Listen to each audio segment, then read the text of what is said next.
everyone, and welcome to tonight's Campfire show. My name is Sarah, and I work for California State Parks here in the beautiful Oceano Dunes District, located on the central coast of California. And tonight I am joining you from our beautiful Oceano Lagoon, and we are here to talk about the 7 principles of Leave No Trace.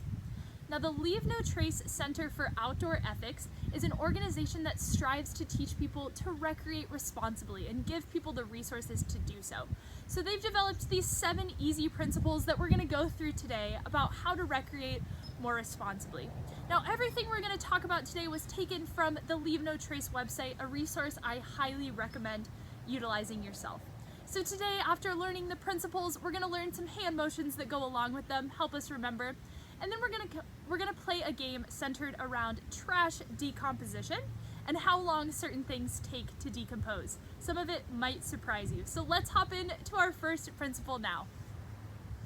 Principle number 1 is plan ahead and prepare. This is a picture of our visitor center. So for instance, if you are visiting a park, we highly recommend that you talk to somebody that works there, do your research, and come up with all the items you might need to have a safe and successful trip, like a map and some snacks and some sunscreen, whatever else you might need. Number 2 is travel and camp on durable surfaces, an important rule not only in our park but every park. It's extremely important that you stay on designated trails. This will help protect not only the beautiful environment but you as well, because there are some pesky things like poison oak and other things off trail. Number 3 is disposing of waste properly. Now, this park is a beautiful one, along with every other park that exists, and we would like to keep it that way, so that we ask that you dispose of not only human waste, but also your garbage wherever it is proper to do so, and you must educate yourself to see where the proper places to do this is. Now, number 4 is leave what you find. And this can be a tricky principle because there are some really crazy, beautiful things that exist in parks. But you need to remember that even the smallest of organisms can be a home or a food source to a tiny little animal. So let's say you do come across something you think is really beautiful and you'd like to take it home. Maybe try snapping a picture with it instead for those memories. That way other people can enjoy it too. Number 5 is minimize campfire impacts. This is important for the safety of not only yourself and your group, but the parks and the people around you. Make sure that you have the proper permits and are in a designated fire area using a designated fire ring ideally, and have all the proper equipment to safely put it out. Number 6 is respecting wildlife, a favorite of mine. We have incredible wildlife here in the Oceano Dunes District. This is a beautiful picture of the monarchs at Pismo State Beach. We ask that you enjoy wildlife from a distance. This is going to be a great way to keep not only yourself and the people that you are with safe, but our wildlife as well. Now, number 7 is be considerate to others, and what an important one this is, because state parks and all parks are for enjoyment and people like to recreate in all sorts of different ways. So we ask that when visiting the park, you be considerate to the other visitors that are there to enjoy the park the same way that you are. Well, welcome back from learning about those 7 important principles of responsible recreation. But in case you feel like you may have forgotten a few, we're going to go through some hand motions that'll help you remember each of the 7 principles. So let's hop into that right now. All right, today we're going to be learning hand motions for each of the 7 Leave No Trace principles, starting with number 1, one finger to the head to signify planning and preparing ahead. Number 2, take 2 fingers and make them into a little walking person to signify traveling and camping on durable surfaces. Number 2, that's 2 fingers. Up next, we have our 3rd principle. We're going to make those fingers into a shovel, and this signifies disposing of waste properly. Number 3. Number 4, I'm going to count 4 fingers here. This one's a little tricky. Make it into a camera with my pointer and thumb.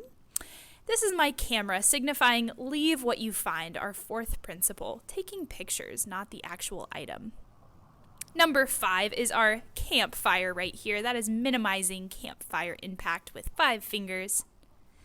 Number 6 is going to be respecting wildlife. So 6 fingers, 5 on top of your face, shielding you from the sun, and that 6th pointing towards wildlife.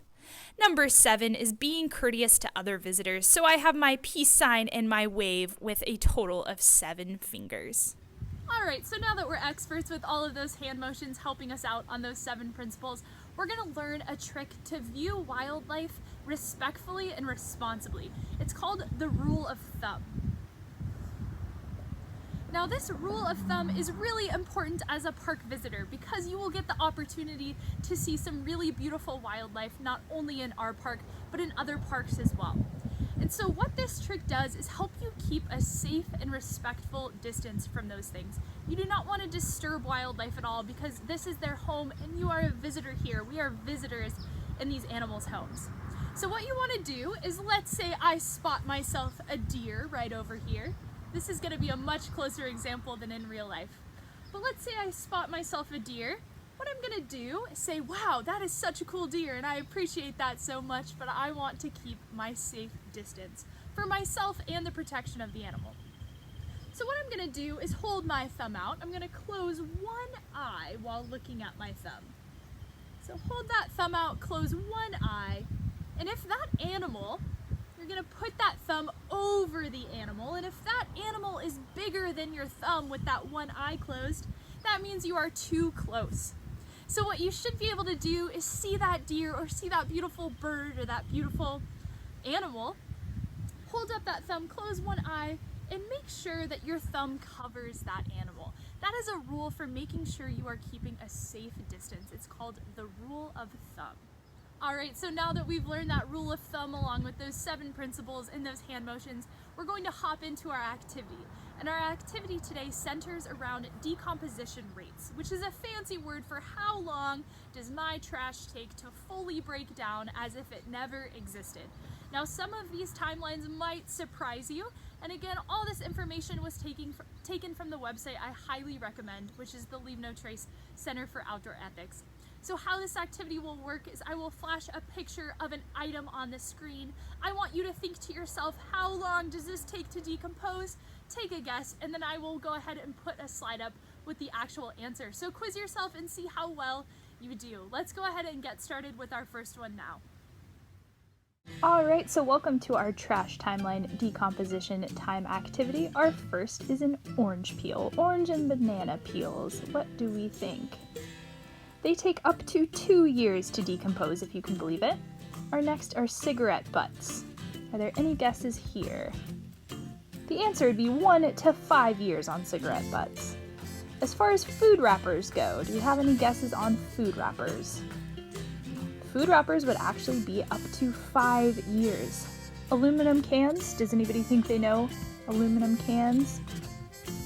If you said 80 to 100 years, you would be correct. Disposable diapers. What do we think on disposable diapers? 150 years these things take. Fishing line. How long does fishing line take to decompose? Up to 600 years, if you can believe it. Glass bottles is our very last one. How long do glass bottles take? They can take actually up to thousands of years. Awesome. Thank you so much, everyone, for participating in our decomposition activity. Maybe some of those timelines shocked you and maybe some of them did not come as a surprise, but all I wanted us to take away from that tonight is that some things stick around a lot longer than we expect. So I highly encourage you to use those reusable items, to be recycling as necessary, and most importantly, everything you bring into an outdoor space, make sure that you have that capacity to bring it out. We call it pack in, pack out. So anything you take into the park, make sure you're bringing out with you. We would highly, highly appreciate it. Now these 7 principles are extremely important for being that responsible recreator, and we all have room to implement them in our lives and our public spaces. So thank you so much for joining us here tonight. I hope when it makes sense to do so, you will join us in person at the beautiful Oceano Dunes District. But until then, I'm Sarah, and I will see you soon. To find a playlist of our Oceano Dunes District Campfire programs, please see us at the link below. Thank you so much.